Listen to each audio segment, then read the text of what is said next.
ఎడారిలో సెలయేర్లు. నవంబర్ 22. నేను ఇది చేయగలనని మీరు నమ్ముచున్నారా?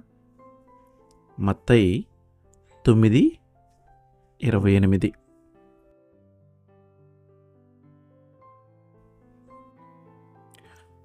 అసాధ్యాలను సాధ్యం చేయటం దేవుని అలవాటు. ఎవరి జీవితాల్లోనైతే అసాధ్యం అనుకున్నవి దేవుని మహిమార్థం తప్పకుండా సాధ్యం కావలసి ఉన్నాయో వాళ్ళు సంపూర్ణ విశ్వాసంతో వాటిని ఆయన దగ్గరకు తీసుకెళ్ళాలి. ఏ పని అయినా చెయ్యి దాటిపోయి సమయం మించిపోయిన పని కాదు.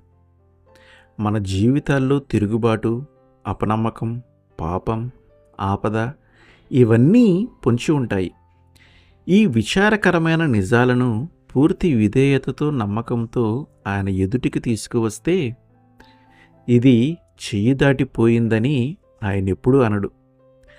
క్రీస్తు మతం గురించి ఒక మాట ఉంది, ఇది నిజం కూడా. క్రైస్తవ మతం ఒక్కటే ఒక మనిషి ఎప్పుడో చేసిన దానిని కూడా సరిదిద్దగల మతం.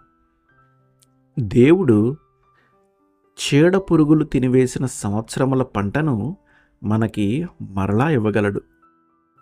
మనం మన పరిస్థితిని అంతటినీ, మనలను ఏమీ దాచుకోకుండా నమ్మికతో ఆయన చేతుల్లో పెడితేనే ఇది సాధ్యం. ఇదంతా మనం ఏమై ఉన్నామో దానివల్ల కాదు గాని తానేమై ఉన్నాడో దాని మూలంగా జరుగుతుంది. దేవుడు క్షమిస్తాడు, బాగు చేస్తాడు, తిరిగి మునపటి స్థితిని దయచేస్తాడు. ఆయన కృపకి మూలమైన దేవుడు.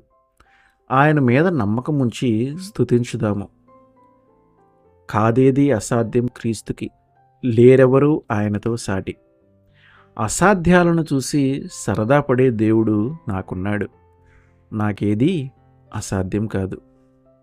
ఆమెన్.